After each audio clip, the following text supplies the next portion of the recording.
కథానాయకుడు నితిన్‌కి హిట్ బొమ్మ పడి చాలా కాలమైపోయింది. 'భీష్మ'తోనే తను చివరి సక్సెస్ అందుకున్నాడు. అటుపై వచ్చిన 5 చిత్రాలైన 'Check', 'Rang De', 'Maestro', 'Macherla Niyojakavargam', 'Extraordinary man' నిరాశపరిచాయి. ఈ నేపథ్యంలోనే రాబోయే కొత్త చిత్రాలపైనే ఆశలు పెట్టుకున్నాడు నితిన్.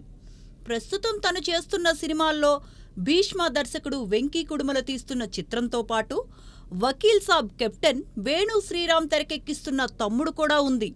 ప్రముఖ నిర్మాత దిల్ రాజు ఈ క్రేజీ ప్రాజెక్ట్ ని నిర్మిస్తున్నారు. ఇదిలా ఉంటే 'తమ్ముడు' చిత్రానికి సంగీత దర్శకుడుగా బి.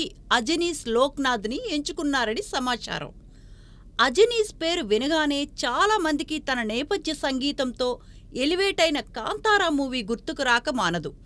కన్నడ నాట స్టార్ కంపోజర్గా గుర్తింపు పొందిన అజనీస్ తెలుగులోనూ తన మ్యూజిక్తో మెప్పించాడు. నిఖిల్ హీరోగా నటించిన 'కిరాక్ పార్టీ'తో పాటు సుధీర్ బాబు 'నన్ను దోచుకుందువటే', సాయి ధరమ్ తేజ్ 'విరూపాక్ష', అజయ్ భూపతి డైరెక్టోరియల్ 'మంగళవారం' సినిమాలకి ట్యూన్ కట్టాడు అజనీస్. వీటిలో 'విరూపాక్ష' ఘన విజయం సాధించగా 'మంగళవారం' కూడా నేపథ్య సంగీతపరంగా భలేగా మెప్పించింది.